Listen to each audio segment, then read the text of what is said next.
Hi, welcome to the 3D portion of the After Effects Basic Training Series. In this segment, we're going to take a look at creating 3D layers in After Effects and cameras and lights and all that good stuff. So let's go ahead and get started. What I have is a blank composition, and I'm going to take some of my media here and just stick it into the comp. So I'm just dragging it out. Now, I'm going to also trim the composition and just drag the work area in, right click and choose trim comp to work area. So now we just have these 4 layers and they extend to the length of the composition. Now in After Effects, everything is mostly 2-dimensional. So layers are on top of layers, and that's just kind of the way things stack together. But After Effects also has 3D functionality, which means I can turn these layers into 3D. And to do that, we have a 3D layer switch. So we just click it. For each layer we want to be 3D, and the layers are now 3D. But you're saying, okay, I don't see anything different, except if you select a layer, you see a little gizmo that allows you to adjust the layers in 3D space. So for example, I'm going to solo this layer so that we just see this layer. What I can do is drag the red arrow left and right, and that moves it on the x-axis. Green arrow, y-axis, up and down. And then we have the z-axis, which moves it in z space. So you can move it close or far away. Now, you're probably thinking, well, that's the same as just scaling it up. Well, watch this. I'm going to create a new camera. So now this is a 3D camera that comes inside of After Effects, and there's some options here. I'll just leave it at the 50mm preset and choose OK. So now we have a composition camera, and this camera now can see all of the 3D layers. And with a camera in the comp, we can now access this great camera tool. We have the Orbit camera tool, Track XY camera tool, and the Z camera tool. Now the Orbit camera tool allows you to click in the composition and drag around, basically flying around the objects. Now we have the Track camera tool, which allows you to move past stuff. I know it looks like I'm moving the layer, but I'm just moving the camera. And we also have the Z camera tool that allows you to kind of push in close to the layers or pull back far away. Now, what can we do with our 3D layers? Well, let's arrange them in 3D space. So I'm going to scale it down. I'm going to scale them all down just a little bit, and just sort of move them around. Okay, now I can also move these layers forward and back. So I can go to the Z-axis, roll over until we see the little Z, and push this back. Take this one, we'll move it close. We'll move this one back. You can also hold down Shift, and it'll move the layer faster into the distance. So now we have our layers kind of offset in 3D space. And then if we take the Orbit camera tool, we can really start to see that our layers are in fact 3-dimensional. Now we may want to move them a little bit closer together so that we can really fly around them. But as you can see, we do have the control over these layers using the camera. Now we can go to our Track Z camera tool and kind of push in through these layers and make like a video, flyby or something. And if you hit the letter C, that toggles through these tools. This tool allows us to kind of move the camera.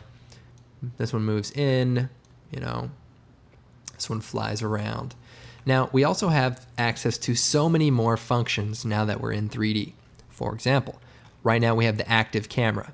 Well, we can also change this to some preset views. For example, we go to the top view and see what these layers look like from above. So you can see we can move these around, maybe make them closer together or offset them, a little bit easier from the top view. You can see now our layers are a little bit closer together, and we can, animate this.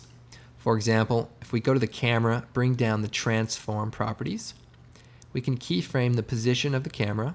Go to the beginning here, set the stopwatch for the position, move forward, and then X, Y, Z. Z meaning forward and back, and we can move the Z to a higher value And then if we play this back with the RAM preview,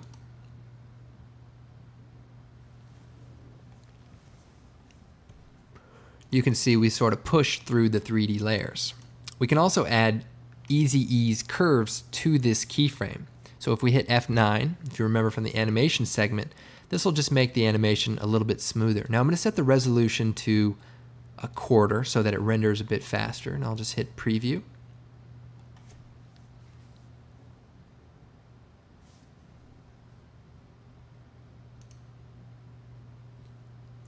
So there's a pretty simple 3D animation. Now, there's a lot more we can do. For example, I'm going to create a light. So I'm going to choose Layer, New, Light. And here is our light dialog. We can make a spotlight, which is a light that points in a direction. We can make a point light, which is sort of like a light bulb that just illuminates out from the center, and an ambient light, which you don't actually see, but just slightly brightens everything up depending on how bright you make it. Now, I like to use the point light for most things. And there's an option to cast shadows and to change the color of the light. So let's make the light color blue, and we'll turn the cast shadows on. And then I'll choose OK. And so now we've created a light, and that's what the light looks like. And our light can also be moved around in Z space. You can move it forward and back, bring it up high. And we can also change the light properties by choosing Layer, Light Settings, and go back in and say, well, blue is a little intense, and change it as needed. You can also bring down the light options, and you're going to see you can again change the settings. But what about casting shadows? I turn that on, but nothing is happening. Well, layers also have to be told to either receive shadows or to also cast shadows. To access 3D options for any 3D layer, hit AA twice, the letter A twice, and you bring up the material options. You can also just toggle down, and you'll see it right below the transform option. So we have our material option. So cast shadows is off. Well, what if we want that on? Now, more importantly, what if we want that on for several layers? Well, we can do it for each layer. Turn it on, go to this layer, turn it on, etc. But if we select a bunch of layers, hit AA, turn cast shadows on, it turns them on for all of the layers.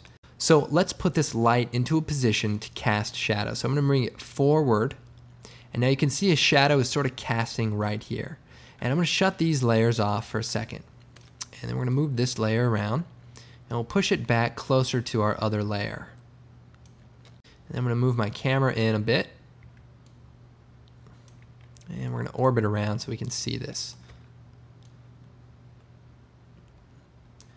So our light is now casting shadows. So this layer is sending shadows to the background layer. Now we can go into our light options. AA actually brings up material options for any 3D layer. And we can turn the diffusion for the shadow up. And if we're tricky enough, you can see that the shadow now is soft. And that's helpful. We can also bring the darkness of the shadow down if we just want it to be a slight shadow. So as you can see, lights and shadows and 3D layers have a lot of different uses. But let's go ahead and delete the light. Go to our camera, reset the camera position, and then go to our two layers and reset their transform position. And reset. And so now everything's back to its default level. And I'm going to scale these layers down a bit. And then I'm going to move one to the right and one sort of to the left. Then I'm going to move one closer to the camera and one further away from the camera. And what I'm going to do is go to the camera settings, bring down the camera options, and turn on the depth of field. Now the depth of field is basically the function that allows you to simulate a real camera lens where you have a focal plane, where something is in focus and something further away or closer to you is out of focus. So we turn this on by clicking, and then if we bring the aperture up, make it larger, you'll see that everything is going out of focus, and that's because our focus distance is probably right in the middle of these two layers. So I'm going to take my focus distance and move it. So you can see we can focus on her, or we can focus on the front layer. Let's see, we can adjust these layers. So if we slide the focus distance, you can see we can kind of move between these two. Now, another part of 3D in After Effects are the 3D aware effects. What I'm going to do is create a new solid. And from the effects presets, I'm going to type in particle. And there's an effect in the simulation category called CC Particle World. I'm going to drag this out to my black solid. And as you can see, it creates this crazy looking 3D fountain. Now, this particular effect has a little 3D box next to it when we have a 3D camera out. And that means that this effect can see 3D. Now, we don't have to turn on the 3D layer switch. In fact, we're not supposed to. This effect is aware of the camera and renders it out accordingly. So if we come in here to our orbit camera tool, we can rotate around and see that this effect is actually 3D. Now you'll notice the layers just don't render in the correct order. And that's simply because After Effects is 2.5D, so it's not quite 3D. It basically works in a way where layers that are on top render on top and layers that are underneath render underneath. So if I were to take this mall video and put it on top, it would then render in the correct order. So you sort of just have to kind of trick After Effects to do what you want it to do if it's not going to do it for you, you know, at the default level. But anyway, there are many effects that are 3D aware, and I just wanted to kind of touch on this possibility of really adding, you know, a new dimension in 3D. Also, some great plugins. I gotta plug these guys because they're just they're great guys. Trapcode.com. They have a plugin called Particular, which is fully 3D and can make some amazing effects. They're also working on a new plugin that should be out by the time you're watching this, but I don't want to say too much about it. Needless to say, check out their plugins. They're really great for After Effects.